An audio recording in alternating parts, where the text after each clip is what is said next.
Carl Jung's most unsettling revelation was never just about trauma itself. It was about what happens to the deeply sensitive souls. Empaths, after surviving narcissistic abuse. He observed that this kind of devastation doesn't leave people unchanged. It either breaks them beyond repair or forges them into something extraordinary, something he described as a level of psychological consciousness rarely seen before. Through decades of work, Jung noticed that certain empaths, after enduring relentless manipulation, didn't simply recover, they transformed. He called this transformation the integration of shadow consciousness, a process where one becomes immune to the very patterns of manipulation that once entrapped them. Jung considered this discovery so dangerous that he hesitated to share it widely. Why? Because the empaths who reached this stage often became unrecognizable to the people around them. He described their transformation as the emergence of sovereign empathy, the ability to feel deeply yet remain untouchable. These individuals could sense another's suffering without being consumed by it. They could detect deceit with uncanny precision, almost as if their vision had pierced beyond the mask of human behavior. They no longer played the same games, and this unnerved those who once depended on their availability and vulnerability. The first patient that brought this phenomenon to Jung's attention appeared in 1928. He referred to her only as Empath, a 34-year-old woman whose compassionate nature had drawn her repeatedly into destructive relationships with narcissistic partners. By the time she sought Jung's help, her sense of self was in ruins. She could barely distinguish between her own feelings and the emotional storms of the people around her. In his notes, Jung described her as psychically dissolved. Yet what happened in the following 2 years astounded him. Em didn't just heal. She underwent what Jung likened to an alchemical process. Where she had once been porous to every emotional wave, she developed something radically different: conscious permeability.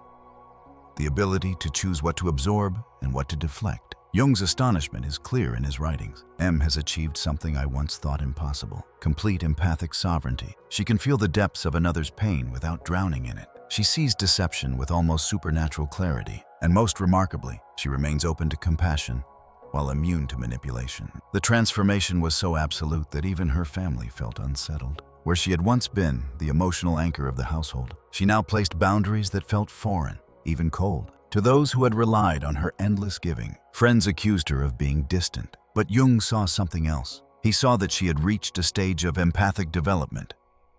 He had only theorized about the final stage, where empathy is no longer a weakness to be exploited, but a power rooted in self-possession. Her eyes, Jung noted, held depths I have never seen, as if she has stared into the abyss of human nature and emerged not broken, but wise. Jung came to understand that narcissistic abuse functions like a psychological crucible. It is an environment of pressure so intense that it either annihilates an empath's sensitivity or transforms it into something new. He described this process as forced individuation, a brutal initiation that compels the empath to face parts of themselves they had long denied. The narcissist, Jung observed, unconsciously serves as a mirror of the empath's own shadow. They reflect back the very qualities the empath has disowned: manipulation, self-interest, detachment. This mirroring is painful because the empath sees traits they never wanted to admit could exist within themselves. But to survive, they must confront these shadows. Jung documented what he called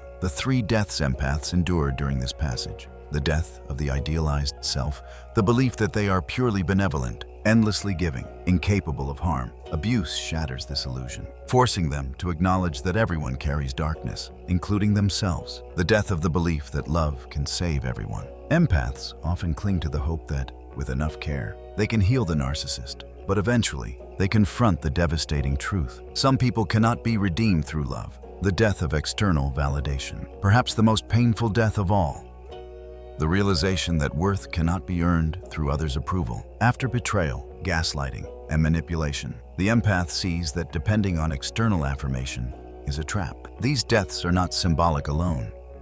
They are lived experiences. Jung stressed that empaths don't pass through them gently, but violently, through breakdowns, despair, and deep identity crises. Yet, for those who survive, something profound emerges. Jung described it as integrated empathy, the ability to feel without the compulsion to fix, to understand without assuming responsibility, and to love without losing one's center. It is not detachment, but mastery, He observed that such empaths seemed neurologically altered. They retained sensitivity, but had developed a conscious filtering mechanism. They could perceive emotions, deception, and manipulation, but they chose what to engage with. Jung compared this to the abilities of advanced meditation masters.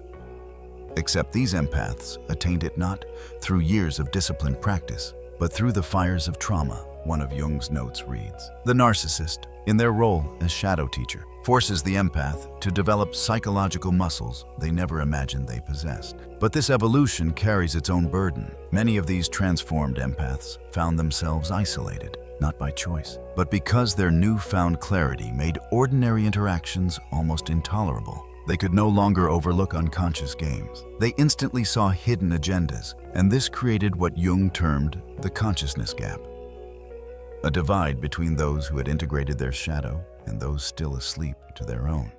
Jung's patient put it simply, "It is as if I see the machinery behind people, their defenses, their projections, their hidden motives. It is all transparent now. But this sight has cost me nearly every relationship I once had." Jung recognized that this heightened clarity was both gift and curse. On one hand, these evolved empaths could no longer be deceived. They had developed what he called archetypal sight, the ability to see beyond personas into the deeper psychological patterns driving behavior. On the other hand, this very perception isolated them from ordinary human connection. He compared their condition to the biblical story of Adam and Eve. Once they had eaten from the tree of psychological knowledge, they could never return to unconscious innocence. Relationships that once felt natural became strained. Friends and family grew uneasy around them, sensing often subconsciously that these empaths could see through their defenses. Jung referred to this phenomenon as the prophet's isolation, being rejected, not for being wrong, but for perceiving too much. He documented cases where even therapists struggled in the presence of such individuals. Their insights were so piercing that others felt exposed, sometimes even threatened. People instinctively withdrew, leaving the empath with few connections that felt genuine. This was the hidden danger of their transformation. The same capacity that made them extraordinary also risked leaving them profoundly alone. Through his research, Jung identified 4 distinct paths empaths typically follow after narcissistic abuse. The dissolved empath. These individuals never recover their sense of self. They remain porous, overwhelmed, living in constant emotional chaos. Jung described them as psychic ghosts, trapped in victim consciousness and continually drawn back into abusive cycles. The armored empath. In response to pain, these empaths shut down their sensitivity altogether. They build fortresses around their hearts. While they avoid further abuse, they also lose their gift of connection. Cynicism replaces compassion. The wounded healer. This type channels trauma into helping others. They learn boundaries, yet still seek worth in being needed. Though admirable, Jung warned they remain vulnerable to subtle manipulation, as they haven't fully integrated their own shadow, the sovereign empath. This final stage was Jung's most startling discovery. These empaths achieve full integration of sensitivity and shadow. They can feel without absorbing, love without losing themselves, and discern without judgment. Jung wrote, "They have become conscious vessels, able to hold the full spectrum of human experience without corruption or depletion." The sovereign empath, unlike the others, is no longer ensnared by manipulation. By embracing their own shadow, they close the psychological hooks narcissists once exploited. What once felt like weakness now becomes resilience. Yet, this stage also carries new trials. Sovereign empaths often find ordinary conversations unbearable, unable to tolerate inauthenticity or denial. Their demand for truth makes them appear cold, even confrontational, though their intention is simply alignment with reality. Jung cautioned, they have achieved mastery, but at the cost of normal human connection. In his words, they had become bridges between the conscious and unconscious realms, powerful but rarely embraced. Jung documented that reaching this final stage was not without risks. Sovereign empaths, though powerful, faced a series of hidden dangers that could undermine their growth if left unchecked. He described these pitfalls as the shadow costs of evolution burdens that arrive precisely because of their heightened awareness. The first was isolation. Many sovereign empaths felt fundamentally out of step with those around them. Like adults trying to relate to children, they found the gap in consciousness difficult to bridge. Jung noted they have outgrown the psychological level of most humans. their eyes see too much, and others instinctively recoil. Some described feeling like aliens in their own families, unable to participate in ordinary dynamics without sensing every projection and defense at play. The second danger was archetypal fatigue. Because sovereign empaths could perceive unconscious patterns so clearly, they became exhausted from constantly witnessing the same cycles of denial, manipulation, and dysfunction. They could predict when relationships would fail, see political lies unravel years before others noticed, and detect hidden motives almost instantly. While these insights made them formidable guides, they also left them weary. Third was the burden of responsibility. Many sovereign empaths felt compelled to help, yet Jung warned that unsolicited insight is rarely welcomed. He called this the Cassandra complex, having accurate knowledge that others reject or resent. It left these empaths frustrated, carrying wisdom they could not easily share. The fourth danger was the demand for authenticity. Sovereign empaths became truth censors. They could no longer tolerate falseness in themselves or in others. While this gave them integrity, it also made relationships fragile. Any pretense, any mask, felt intolerable. This strict alignment with truth, while noble, often left them isolated from those unwilling to confront their own shadows. Finally, Jung warned of archetypal possession. Some empaths became so identified with their role as healers or truth-tellers that they lost touch with their own humanity. They confused their gift with their identity, turning insight into superiority. Jung stressed that the moment someone believes they are beyond shadow, they are in fact possessed by it. To help empaths avoid these traps, Jung developed what he called the shadow integration protocol. This wasn't traditional therapy. It was psychological alchemy. Its goal wasn't to restore the empath to who they were before the abuse, which Jung deemed impossible, but to guide them into full metamorphosis. He emphasized, the chrysalis cannot become a caterpillar again. The goal is not recovery, but transformation. Through this protocol, he taught empaths to face their shadow directly, to withdraw their projections, to create permeable, not rigid boundaries, and to align with what he called the archetype of the wounded healer. This wasn't about detachment from humanity, but about embodying wisdom earned through pain. Jung's shadow integration protocol unfolded in 4 deliberate stages, each demanding brutal honesty and consistent practice. He believed that without such work, empaths risked either collapsing into victimhood or becoming hardened, armored versions of themselves. Stage 1. Shadow acknowledgment. Jung insisted that empaths must first confront the uncomfortable truth. Their goodness was never pure. He wrote, "You cannot integrate what you refuse to own." This meant recognizing their hidden capacity for manipulation, selfishness, and even cruelty. Many empaths unconsciously use their kindness as control, offering care, not out of pure love, but to be needed, validated, or morally superior. Others weaponized victimhood to attract sympathy. By exposing these motives, the empath began to dismantle the illusion of being exclusively virtuous. Stage 2. Projection withdrawal. Next came the painful task of reclaiming projections from the narcissist. Jung observed that empaths often saw in the narcissist what they had disowned in themselves. The narcissist's grandiosity mirrored the empath's own suppressed desire for recognition. Their manipulation reflected the empath's subtle ways of steering relationships. Their lack of empathy exposed the empath's hidden numbness. By withdrawing these projections, the empath no longer gave unconscious power to the abuser. Stage 3. Boundary alchemy. Rather than retreating into walls, Jung taught empaths to practice conscious permeability, the ability to choose, moment by moment, what to absorb and what to deflect.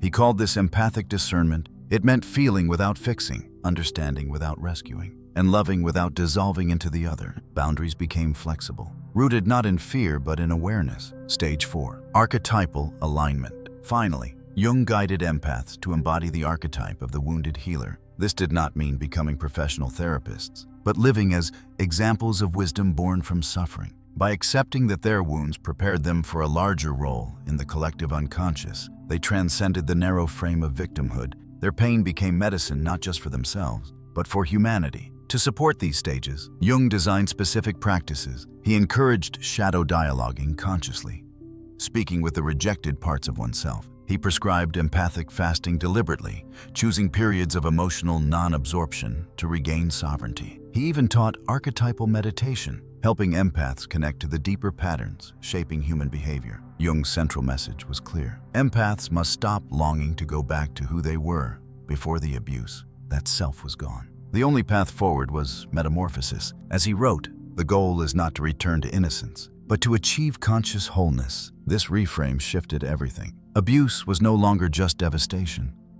It became initiation. The narcissist, Jung argued, unknowingly played the role of the dark priest, forcing the empath into confrontation with their shadow. If endured, this crucible forged not destruction, but sovereignty. By reframing abuse as initiation, Jung opened a door to an unexpected truth. The narcissist, though destructive, served as a paradoxical teacher. He called them unconscious shadow carriers. Their function was not to enlighten, but to provoke, forcing the empath into depths they would have otherwise avoided. This didn't justify the abuse, but it revealed the hidden alchemy within it. For the empath, the narcissist becomes both wound and catalyst. Every betrayal, every manipulation, every gaslight is a brutal invitation to recognize their own unclaimed shadow. Without this confrontation, the empath remains naive, porous, exploitable. With it, they awaken to their deeper power. Jung observed, the narcissist teaches the empath to stop being devoured by their own light. But this awakening is not gentle. It often comes through breakdowns, nights of sobbing on the floor, months of self-doubt,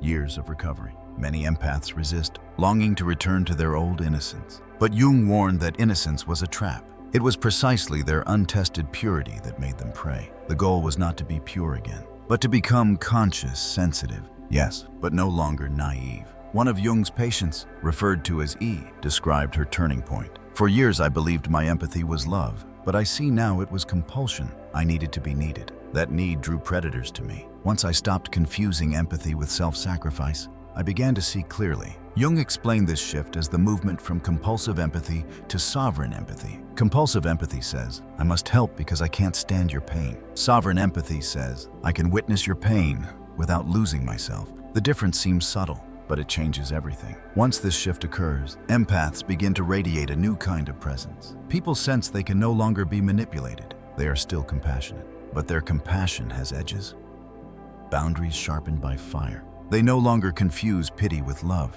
nor self-erasure with generosity. This evolution also alters their relationships. Many old bonds fall away. Those who relied on the empath's endless giving often recoil, accusing them of being cold or selfish. But in truth, these accusations reveal who loved the empath's compliance, not their essence. The new connections that form are different based on mutual respect, equality, and truth. Jung noted that sovereign empaths often become natural healers, guides, or creatives, not because they seek to rescue, but because their very presence carries integration. Their art, words, or silence transmits what they've lived, pain turned into wisdom. He wrote, they are no longer merely individuals. They are archetypal expressions of the self, mirrors of humanity's potential to survive the abyss and emerge whole. At this stage, the empath ceases to define themselves by what happened to them. They are no longer the abused, the survivor, or even just the empath.